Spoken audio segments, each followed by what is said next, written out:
GK के paper में अगर वन वर्ड आंसर की जगह कोई 2 पेज का थ्योरी आंसर लिख के आएगा तो लोग उसे पागल कहेंगे।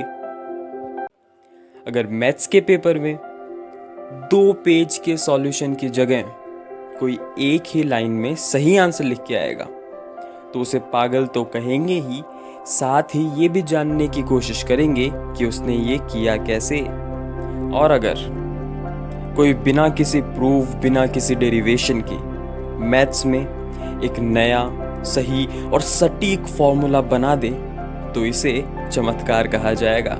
और ऐसे हजारों चमत्कार महान भारतीय गणितज्ञ, one of the greatest mathematician of all time, Srinivasa Ramanujan ने आज से लगभग 100 साल पहले करके दिखाए थे।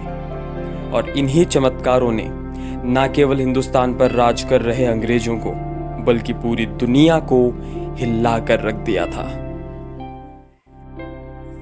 ऑडियोग्राफी सुन रहे हैं आप और मैं हूं सौरव आपके साथ। आज बात करेंगे श्रीनिवास रामानुजन की।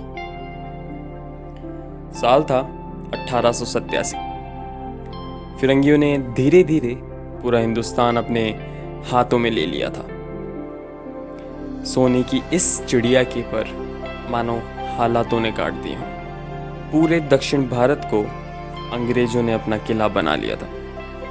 इसी किले के भीतर कहीं एक गरीब ब्राह्मण की आंखें अपनी संतान को पहली बार देखने के लिए तरस रही थी। दिसंबर की ठंडी रात में सर्द हवाओं के बीच उसकी नन्ही किलकारियां मानो एक शक्ति का एहसास करा रही थी।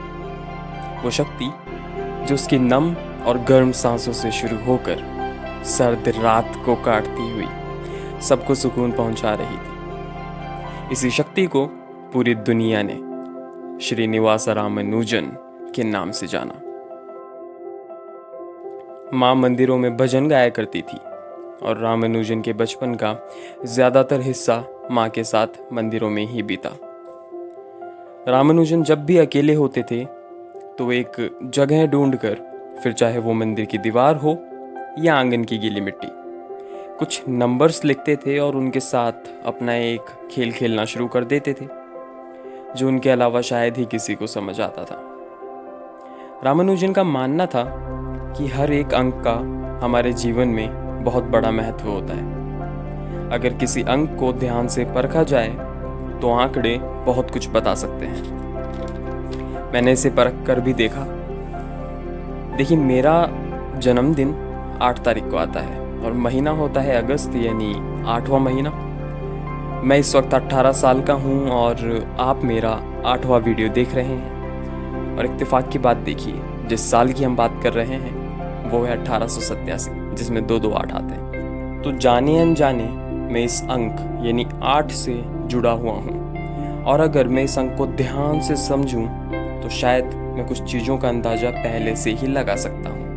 और ऐसा ही रामानुजन के साथ हुआ। उन्होंने बताया कि उनके मैथ्स के सारे फॉर्मूले उनके भगवान श्री नामगिरी उनको सपने में बताते थे, जिनको वो सुबह उठकर अपनी डायरी में लिख लेते थे। अब इसके बारे में हम बाद में बात करेंगे, अभी उनका बचपन चल रहा है। रामानुजन का बचपन काफ़ी कठिनाइयों में बीता। अंग्रेज़ों की गुलामी, गरीबी, बीमारी और उनके पास पढ़ाई तक के भी पैसे नहीं थे। पर इन सब के बीच अपनी स्कूल की पढ़ाई पूरी कर रामानुजन अब कॉलेज में जाना चाहते थे। पर कभी एंट्रेंस एग्ज़ाम में फेल हुए तो कभी स्कॉलरशिप नहीं मिली। थोड़ा इंतज़ार करना पड़ा, पर इंतज़ार के बाद रामानुजन कॉलेज पहुँचे। उन्होंने अपना काम, अपनी रिसर्च वहाँ के प्रोफेसर्स को दिखाई। सब चकित थे, पर चाहकर भी रामानुजन की मदद नहीं कर पाए। उन पर गरीबी हावी होती जा रही थी और इसी बीच रामानुजन की शादी जानकी से हो गई। जानकी ने रामानुजन का बहुत साथ दिया और अगर वो जानकी की बात मानते तो शायद रामानुजन 32 साल की उम्र में अल्पकालीन मृत्यु को प्राप्त नहीं होते। और ये बात खुद रामानुजन ने कही थी। फिलहाल परिवार का पेट पालने के लिए रामानुजन को पैसे चाहिए थे और मैथ्स पढ़ने के पैसे कोई नहीं देता, इसलिए उन्होंने मैथ्स का ट्यूशन पढ़ाना शुरू किया। घर पर ट्यूशन्स देने लगे, पर अभी भी पैसे नहीं आ रहे थे। लोगों के ताने, परिवार की हालत और गरीबी ने रामानुजन को इतना मजबूर कर दिया कि उन्हें कॉलेज की अपनी पढ़ाई बीच में ही छोड़नी पड़ी। नौकरी तलाशने लगे, लेकिन हर तरफ से नाकामयाबी ही हाथ लगी।